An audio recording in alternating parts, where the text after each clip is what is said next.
आज की इस वीडियो में मैं आपके साथ सोशियोलॉजी की 6 टिप्स शेयर करने वाला हूँ। इन टिप्स को आप मन लगाकर फॉलो करिए और इसके बाद आपको सोशियोलॉजी बहुत आसान लगने लगेगा।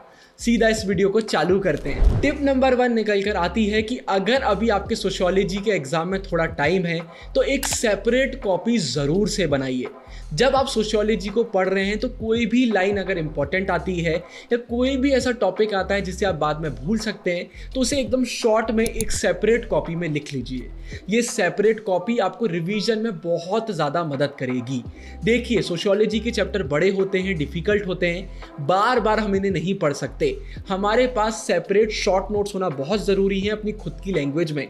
जब हम लिखते हैं तो चीज़ें हमें ज़्यादा अच्छे से याद होती हैं। साथ में हर एक चैप्टर के हैंड रिटन नोट्स हमने आपको प्रोवाइड करे हुए हैं। उसके लिए आप हमारा टेलीग्राम ज्वाइन कर सकते हैं। सारे नोट्स वहाँ पर आपको मिल जाएंगे। वो नोट्स भी रिवीजन में आपकी बहुत हेल्प करेंगे। सेकेंड नंबर पर डेटा। सोशियोलॉजी में डेटा बहुत इंपॉर्टेंट होता है। डेटा से मेरा मतलब है जितनी भी डेट्स आ रही हैं, जितने भी सोशियोलॉजिस्ट के इंपॉर्टेंट नेम्स आ रहे हैं, कोई भी थ्योरी आ रही है, कोई भी इंपॉर्टेंट स्टेटमेंट आ रही है, इस सब को आप डेटा में कंसिडर कर सकते हैं। ये डेटा अगर आपको याद है ना तो आपके आंसर्स बहुत अच्छे हो जाते हैं।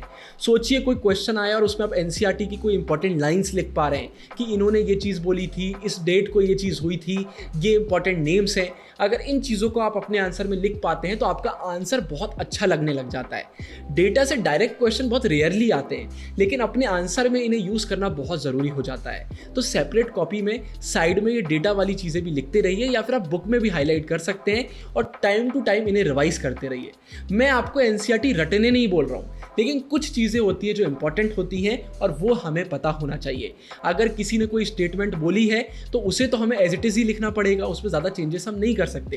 तो ये सारी चीज़ें आपको बहुत अच्छे से बनना चाहिए। फिर थर्ड नंबर पर जो बोल रहा हूँ उसे आप बहुत अच्छे से सुन लो। सोशियोलॉजी में अगर आप बार बार रिवीजन नहीं करोगे तो सब कुछ आप भूल जाओगे। अब रिवीजन करने के बहुत सारे तरीके होते हैं। टेलीग्राम पर आपको हमारे शॉर्ट नोट्स मिल जाएंगे, एनसीईआरटी बेस्ड हैं, उससे आप रिवीजन कर सकते हैं। जिन भी चैप्टर की फंसना पक्का है वीडियोस आ चुकी है उससे आप रिवीजन कर सकते हैं। बुक को अगर आपने हाईलाइट करा है आप उसको पढ़ सकते हैं, सैम्पल पेपर रीड कर सकते हैं, सैम्पल पेपर सॉल्व कर सकते हैं। शॉर्ट नोट्स आपने बनाए हैं, सेपरेट कॉपी अगर आपने बनाई है उससे आप रिवीजन कर सकते हैं। लेकिन याद रखिए बार बार रिवीजन करना है। एक बार चैप्टर आपने कर लिया, स्ट्रेटेजी वीडियो में बहुत अच्छे से मैंने आपको बताया है कि चैप्टर आपको कैसे करना है। स्ट्रेटेजी वीडियो अभी तक नहीं देखी है तो ज़रूर से उसको देख लीजिएगा, डिस्क्रिप्शन में लिंक डाल दूंगा। फिर उस वीडियो को देखने के बाद चैप्टर तो आपका पूरा हो जाएगा, लेकिन रिवीजन आपको बार बार करना पड़ेगा। जितनी बार आप रिवीजन कर सकते हैं उतना अच्छा। ऐसे में एग्जाम में आप बहुत कम भूलेंगे, कोई भी दिक्कत आपको नहीं होगी, क्योंकि सोशियोलॉजी एक ऐसा सब्जेक्ट है जिसे हम भूल जाते हैं। तो रिवीजन ज़रूर से करिए। फिर इसके बाद फंसना पक्का है सीरीज तो आपको देखना ही है, ये कोई प्रमोशन नहीं है। जितने भी बोर्ड एग्जाम हो चुके हैं उनके क्वेश्चन पेपर के क्वेश्चन आप खुद फंसना पक्का है सीरीज से मैच कर लीजिए कि कितने क्वेश्चन फंसना पक्का है सीरीज से देखने को मिले। फंसना पक्का है सीरीज सोशियोलॉजी में सबसे ज़्यादा इंपॉर्टेंट है। मुझे मालूम है सारे चैप्टर्स की नहीं आई है। जिन चैप्टर्स की नहीं आई है उसका रीज़न मैंने आपको स्ट्रेटेजी वाली वीडियो में बता दिया है कि क्यों नहीं आई है। बाकी जिन चैप्टर की भी आ चुकी है, बुक 2 की पूरी फंसना पक्का है सीरीज आ चुकी है, ज़रूर से देखिए, कम से कम 2 बार देखिए, बहुत इंपॉर्टेंट है। ये कोई भी प्रमोशन नहीं है, ट्रस्ट मी। अगर आप नहीं देखेंगे बाद में आप बहुत रिग्रेट करेंगे। फिर इसके बाद मैंने आपको इकोनॉमिक्स, पॉलिटिकल साइंस में भी बताया था, टर्मिनोलॉजी बहुत इंपॉर्टेंट होती है। आपका आंसर लगना चाहिए कि सोशियोलॉजी का आंसर है। बहुत सारे टॉपिक है जो सोशियोलॉजी के आपको पॉलिटिकल साइंस में भी देखने को मिल जाएंगे, सिमिलर टॉपिक हो सकता है हिस्ट्री में भी आपको देखने को मिल जाए, लेकिन हर सब्जेक्ट का आंसर अलग होता है। हिस्ट्री का आंसर हिस्ट्री का लगना चाहिए, सोशियोलॉजी का सोशियोलॉजी का लगना चाहिए। तो इसका सिंपल सा तरीका है, आपकी एनसीईआरटी में जो वर्ड्स बार बार रिपीट होते हैं उन्हीं वर्ड्स को आप बोर्ड एग्जाम में यूज़ करेंगे। वो वर्ड्स आपके सोशियोलॉजी के हैं तो उन्हें अगर आप यूज़ करेंगे तो आपके आंसर और बेटर लगेंगे।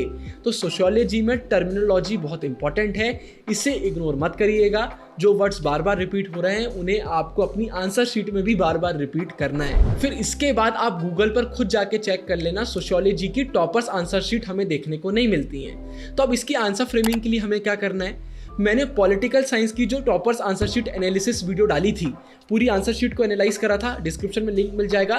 सेम वही चीज़ को आपको सोशियोलॉजी में भी फॉलो करना है। जैसे आंसर हम पॉलिटिकल साइंस में लिखते हैं वैसे ही आंसर हम सोशियोलॉजी में भी लिखेंगे।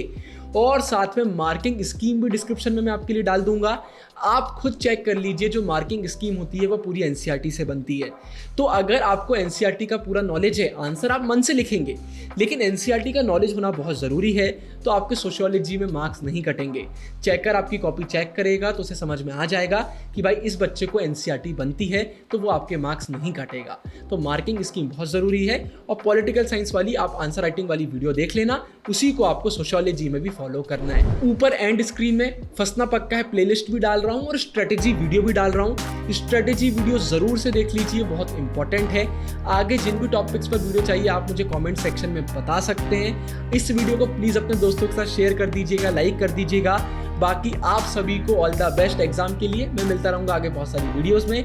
अभी के लिए साइनिंग ऑफ, गुरु भैया, फिर से ऑल द बेस्ट।